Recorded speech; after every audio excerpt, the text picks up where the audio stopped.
This was the moment when I did feel a little old, just a little bit, because they were like, y'all don't know Knuck If You Buck.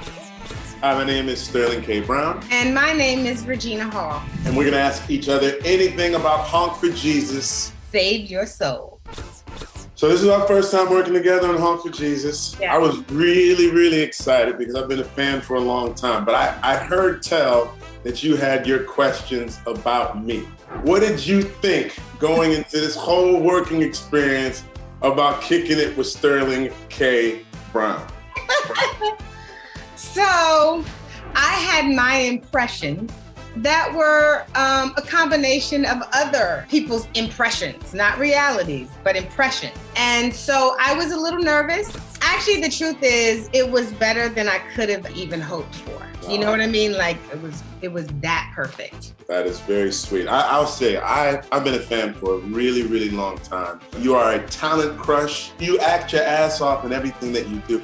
I don't know why you hang out with her. So, Sterling, Pastor Lee Curtis Childs, where did that character come from you when you were doing your backstory? Did you base it on anyone in particular, or?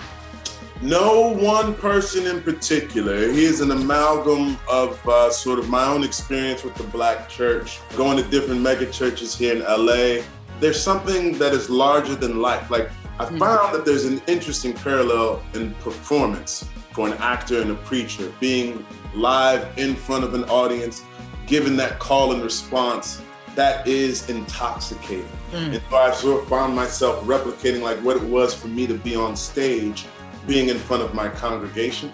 There are people, but no one person, because we ain't got life rights and nothing. I ain't trying to get in trouble. What about you? I think for me, it's the same thing. It was the thinking of first ladies. It was how they viewed themselves in relationship to their husbands, and how they viewed themselves in the relationship to the congregation. But they all had a similarity. That's what's interesting. There's a sisterhood and a pride.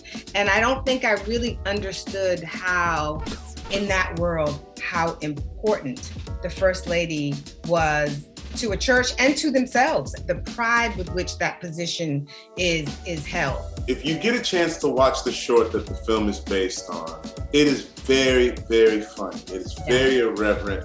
And I felt like, okay, we're gonna do an elongated version of that.